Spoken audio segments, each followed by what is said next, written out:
Hey, what's up everyone? It's your girl Brain Shanae, and today I'm here to finally share with you my March TBR.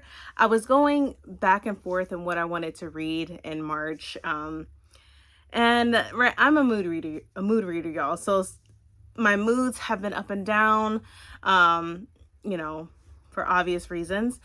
And yeah, there was one point where I just didn't feel like reading. There's another point where I wasn't really enjoying what I was reading. So my mood was just all over the place, and I was just being very indecisive of what I wanted to read in March.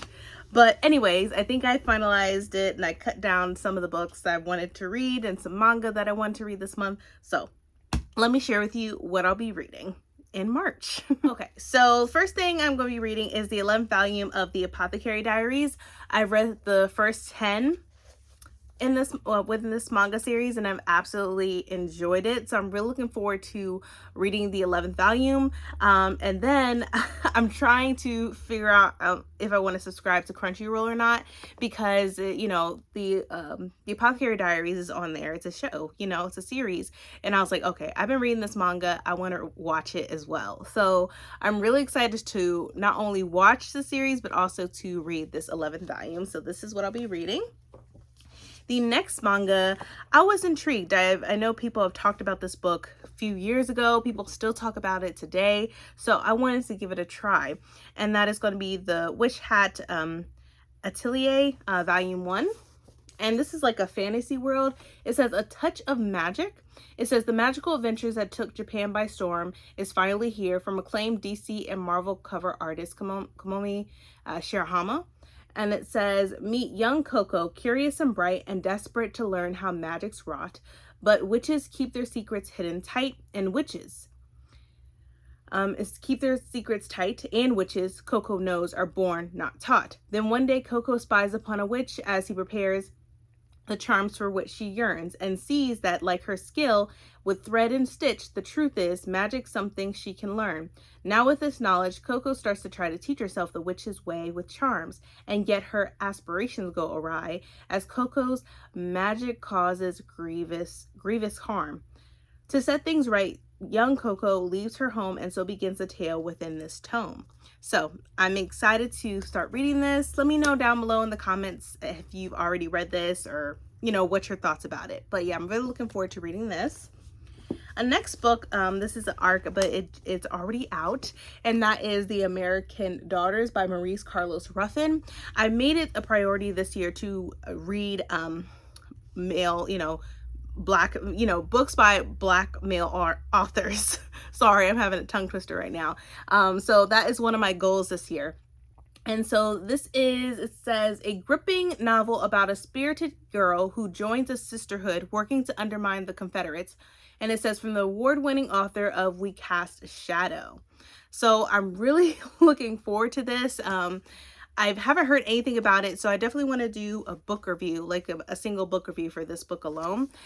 So I plan on reading this month in March. The next book that I want to read, I also want to do a book review for. I was wanting to read this in February, but didn't get a chance to. I'll be reading this physically. There's no audio. And I want to support my friend, and now one of my, authors that are now on my list, and that the book I'm be reading is Prestige by Tony Reeb. There's a different cover of the book as well, which was illustrated by one of my coworkers at my job, which is the book right here, which you can order today. Yes, she's an indie author, and so and she really literally wrote this book at my store, and we always talk about it. She would ask for my opinions about certain things. It was a good time, and just to see this transform into a book is amazing. But yeah, I plan on reading this, and I'll read the synopsis. So it says, Bonnie Wilson was never treated as anything special by her family, only a nuisance, a curse. But with the two men of the family deceased, she is her mother's only hope of keeping Wilson Bank Incorporated on the map. The condition? She must marry a man by the age of 30 to earn her inheritance. Her mother has primed her for this ever since she was a teenager, and though she accepted her fate at first, she never expected to fall for a troubled orphan girl who promised her the world and left her before they could start a new life together.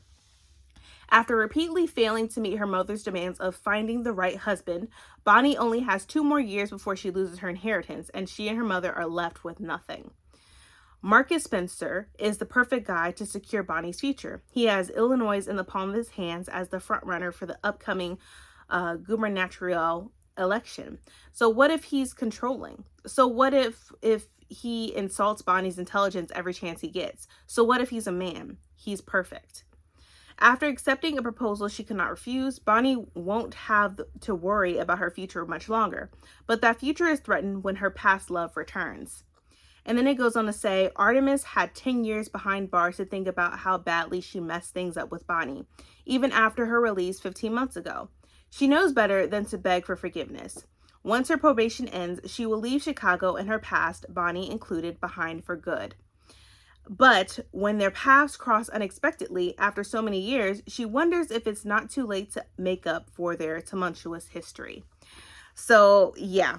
This sounds really good. I'm going to be reading this physically and taking my time reading it, tab it up, make some notes, and I look forward to doing a book review for this and for one of my now favorite authors, indie authors as well. So this is another one that I plan on reading this month. Another book that I've been talking about for a while, I mentioned it in a lot of my reading sprints in the past couple of months, and so the book that I'm talking about is Fathom Folk by Eliza Chan. And I believe this book is already out into the world, and I'm really excited to get into this because it talks about sirens, dragons, sulkies. It's everything in one. And so with this book, with a blurb, I won't read the entire synopsis for this one. It says, a thrilling, incisive fantasy of diaspora and dragons. Fathom Folk is a unmissable debut. If you're hungry for a beautiful Southeast Asian influenced fantasy with razor sharp edges, this book is for you. So like I said, it has sirens, it has selkies, dragons. You get the gist, right? So I'm really looking forward to reading this. And I'm excited. And I guess this is the first book in a series. This is this is called The Drowned World. So this is the first book in the Drowned World series. So yeah, I'm really looking forward to it. And I just love this cover so much. It's gorgeous. Now this next book, I'm actually buddy reading with Adrienne from Sister Harlem's library. So I'm really excited to read this with her. I haven't read any of the series. And then after watching the series on Disney Plus, I'm like, all right, I'm in. I am fully committed and getting started with this series and continuing on. So, Adrienne and I were going to be reading Percy Jackson and the Olympians, The Lightning Thief. This is the first book, and I couldn't help but not. I had to get the special edition one. I'm sorry. Don't come for me, y'all. But it's just, look at, there's a map of Camp Half-Blood in here. It has beautiful illustrations. Like, look at this, the Minotaur, which I love. And this is not only just for me, I also got it for my kids as well because they fell in love with the series. So not only am I reading this for myself, but also I'm reading this with my kids. And look at this illustration. It says, you shall go west and face the God who has turned. You shall find what was stolen and see it safely returned. So it has all these magnificent and beautiful illustrations. Here's one more, and this is Medusa. And then it has a nice little ribbon just to keep, hold, a little bookmark. But yeah, I had to get this edition. If they do other editions for the other books, I definitely will get it. But yeah, I cannot wait to start reading this with Adrienne and we talk about it. So this is another book I plan on reading. The next book is for my book club and pretty much for my members on my channel. You are welcome to join us. The book that we're going to be reading this month and talking about it in April, maybe the second week of April, we're going to be talking about this book. I keep hearing things about it. I keep hearing mixed things about it, mixed reviews. So I was like, okay, let's give this a try and see if I like it or not, right? And if I don't like it, straight to Pango, and I just won't read the next book, which I think is a Sunbringer or Binger, whatever. So we're going to be reading God Killer by Hannah Kaner right here. And I want to read the synopsis for this one. So it says, you are not welcome here, God Killer. Kissen's family were killed by zealots of a fire god. Now she makes a living killing gods and enjoys it. That is until she finds a god she cannot kill. Skedi, a god of white lies, has somehow bound himself to a young noble, and they are both on the run from unknown assassins. Joined by a disillusioned knight on a secret quest, they must travel to the ruined city of Belleroden, where the last of the wild gods reside, to each beg a favor. Pursued by demons and in the midst of bargaining civil war, they will all face a reckoning. Something is rotting at the heart of the kingdom, and only they can be the ones to stop it. So, yeah, I'm like, all right, this sounds good. Talks about killing gods, has gods in it. Anything that has gods or goddesses or whatever, I'm all in and I'm here for it. So I'm really looking forward to reading this with my members. And once again, we'll be having our live discussion around the second week of April. So you have plenty of time to read this. So that's another book that I'm going to be reading. The next book I'm reading because of the past drama that had occurred on TikTok regarding a couple Black book talkers that were pretty much trashing this author and trashing this book. And I was very disgusted on what I had seen. Eventually, they did take down the TikTok. They had made several TikToks about this one particular book, bashing it and just trashing it. Like, okay, I get it. If you don't like it, just say it wasn't for you. But when you dog it multiple videos at a time, I'm like, that's just excessive. That's doing too much for me. And that was just really uncalled for, especially when this is also an indie author as well. It was very disrespectful. So I'm going to be reading this book and I cannot wait to read it. And I'm also going to be doing a full book review for this book. And that is Only for the Week by Natasha Bishop. And so for the back, it says, you are cordially invited to the wedding of Anne-Marie Cross and Arnold Hightower. And now a toast from the maid of honor, Janelle Cross. Hi everyone, thank you for being here. Some of you may know me as the sister of the bride, some of you may know me as the ex-girlfriend of the groom, but I'm willing to bet none of you know me as the woman secretly sleeping with the best man. I am. I know, I'm just as surprised as you. It was only supposed to be for the week, but every kiss, adventure, and stolen moment with Rome Martin feels like it could last forever. Oh well, what happens in Tolim stays in Tolim, right? So I'm really excited to get into this. And yeah, and I'm physically also going to be reading this as well. There's no audio, which is completely fine. I just want to support this independent author. I want to support Natasha Bishop. I'm not here to trash anyone's book or trash anybody's work.